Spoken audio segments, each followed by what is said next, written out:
बिस्मिल्लाहिर्रहमानिर्रहीम। अस्सलाम वालेकुम बच्चों। आज का जो हमारा टॉपिक है वो है टैक्सों की इकसाम। लास्ट हमने डिस्कस कर लिए थे टैक्स वसूलियाँ, नॉन टैक्स वसूलियाँ और डिफरेंट सारी चीज़ें डिस्कस कर चुके हैं। अब हम डिस्कस करेंगे टैक्सों के इकसाम। टैक्सों की मुख्तलिफ इकसाम, 5 तरह की इकसाम है दी हुई। ठीक है, ये 5 इकसाम डिस्कस करेंगे। सबसे पहली है बराह रास्त टैक्स या बिला वास्ता टैक्स। बराह रास्त जैसे कि नाम से ज़ाहिर है डायरेक्ट है। डायरेक्ट का मतलब है जिस शख्स पे लगेगा, जिस पर ये लागू होगा वही उसको अदा करेगा, किसी और पर उसको शिफ्ट नहीं कर सकता, ना ही इसका बर्डन किसी और शख्स पर डाल सकता है कि लगे किसी और पर और अदा कोई और करे। जिस पे लगेगा वही अदा करेगा। जैसा कि अब आमदनी टैक्स है, जिस शख्स की आमदनी होगी उसी पे टैक्स लगेगा। जैसे जायदाद टैक्स है, वेल्थ टैक्स है, प्रॉपर्टी टैक्स है, ये तमाम टैक्स हैं जिस शख्स के पास होंगे, जिस शख्स की मिल्कियत में होंगे उसी पे टैक्स लगेगा। उसके बाद दूसरी किस्म है बिलवास्ता टैक्स। बिलवास्ता टैक्स इनडायरेक्ट टैक्स जिसको कहते हैं, जिसको बराह रास्त के बजाय अब ये ऑपोजिट है उसका। ये ऐसे टैक्स होते हैं जो किसी वास्ते के ज़रिए वसूल किए जाएँ। ये जिस शख्स पे लगाए जाते हैं वो शख्स ही उसका मुआवजा नहीं अदा करता, बल्कि वो रकम जो होती है वो टैक्स की वो किसी और पर शिफ्ट कर देता है। उसका बर्डन, उसका बोझ जो है किसी दूसरे पर मुंतकिल कर देता है और ख़ुद वो अदा नहीं करता बल्कि किसी और के ज़रिए से अदा करवाता है।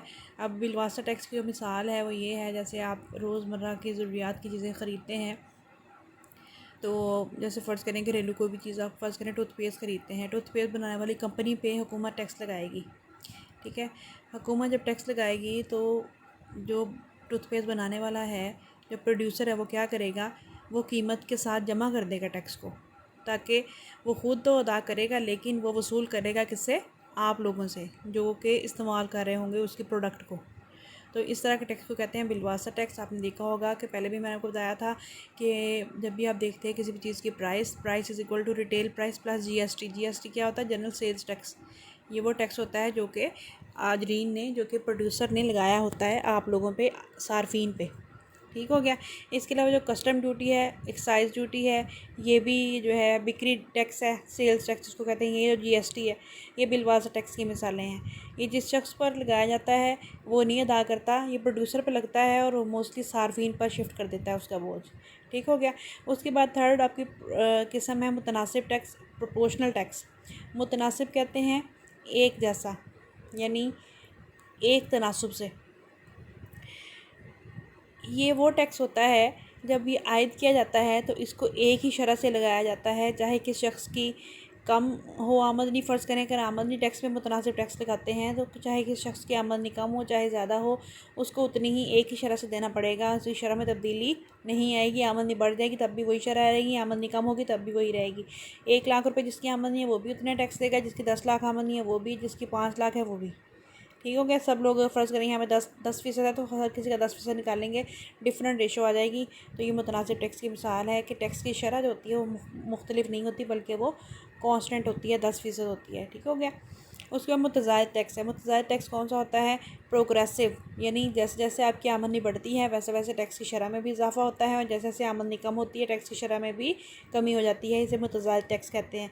पाकिस्तान में इनकम टैक्स जो मुतज़ायद है, जैसे प्रॉपर्टी आपकी इनकम है, सॉरी आमदनी अगर आपकी बढ़ेगी तो टैक्स भी बढ़ जाएगा, आमदनी कम होगी तो टैक्स भी कम हो जाएगा। यानी कम आमदनी पे कम टैक्स, ज़्यादा आमदनी पे ज़्यादा टैक्स लगेगा। उसके बाद यहाँ पे एक छोटा सा गोशवारा देखिए दिया हुआ है।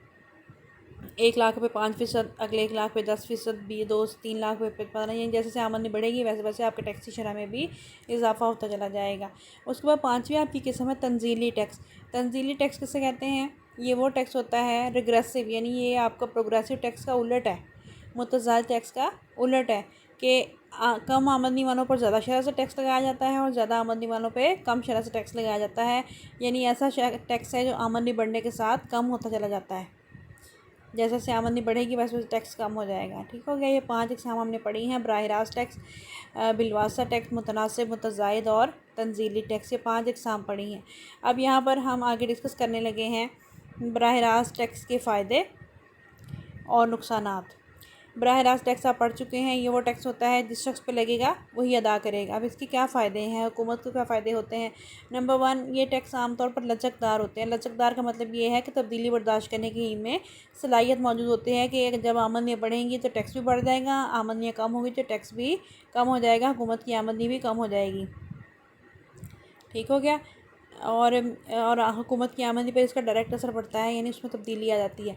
या दूसरा पॉइंट ये है कि असूल मसावात के तहत होता है, यानी मसावी बुनियादों पर लगाया जाता है। जिनकी आमदनियाँ ज़्यादा होंगी उन पर ज़्यादा लगाया जाएगा, जिनकी कम होंगी वो कम लगाया जाएगा, और जिस शख्स पे लगेगा वही शख्स इसको अदा करेगा। उसके बाद तीसरा असूल क्या है, असूल तयक्कुन। तयक्कुन कहते हैं यकीन से निकला है, यानी जिस शख्स पर ये लगेगा उसको पता होगा कि उसने कितना टैक्स अदा करना है। जिस पे भी लगेगा, अगर फ़र्ज़ करें आमदनी पे लगा है, उसको बंदे को पता होगा कि मैंने कितना टैक्स अदा करना है। बराह रास्त टैक्स का फ़ायदा ये है, कब देना है, कितना देना है, कहाँ देना है। आमतौर पर नंबर 4 पॉइंट है, आमतौर पर मुतज़ायद नौइयत के टैक्स होते हैं, यानी जब लोगों की आमदनियाँ बढ़ रही हों तो टैक्स की शरह बढ़ जाती है, और जब आमदनी कम हो तो टैक्स की शरह भी कम हो जाती है। कहते हैं आमतौर पर ये बढ़ती हुई नौइयत के होते हैं। उसके बाद ये टैक्स में असूल किफ़ायत और असूल पैदावारी के को भी पूरा करते हैं। असूल किफ़ायत कहते हैं बचत के असूलों के तहत, कहते हैं कि जो हम टैक्स हुकूमत इकट्ठा करती है उसको आम पैदावारी कामों में ही लगा देती है। नंबर 6 पॉइंट, इस किस्म के टैक्स से कीमतों भी कंट्रोल किया जा सकता है, अफरात ज़र को कंट्रोल कर सकते हैं। जैसे GST जनरल सेल्स टैक्स जो है वो लगा के कीमतें बढ़ाई जा सकती हैं, कम की जा सकती हैं। ठीक है। और नंबर 7 पॉइंट है, इन टैक्सों को अदा करने में कहते हैं शरीयत का एहसास पता होता है। लोगों को पता होता है कि हम हुकूमत की मालियात फ़राहम करने में हम किरदार अदा कर रहे हैं, यानी हुकूमत के साथ हिस्सेदार हैं लोगों की फलाह बहबूद करने के लिए। उसके बाद ये में नुकसानात। बराह रास्त टैक्स के क्या नुकसान हैं। नंबर 1, इस किस्म के टैक्सों की अदायगी कहते हैं आमतौर पर टैक्स दहिंदा को नागवार गुजरती है, यानी वो अच्छा नहीं समझता देना। वो कहता है मैं जान छूट जाए किस तरीके से, वो समझता है। दूसरा ये कि टैक्स से बचने के लिए बहुत सारे तरीके इस्तेमाल करता है। अपनी आमदनी बाज़ लोग बहुत गलत बताते हैं, बताते ही नहीं, सही आमदनी शो नहीं करते। तीसरा ये है कि ईमानदारी जो है वो नहीं लोग दिखाते, अपनी आमदनी सही तरह से शो नहीं करते। उसके बाद 4 पॉइंट है, कहते हैं इससे रिश्वत और बदयांती जैसी बुराइयां जन्म लेती हैं। लोग टैक्स देने की बजाय रिश्वत दे के महकमा टैक्स के लोगों से साथ बात करके टैक्स से बच जाते हैं। नंबर 6 पॉइंट 5th पॉइंट ये है कि लोगों की काबिलियत सर्फ आमदनियों पर इसका असर पड़ता है।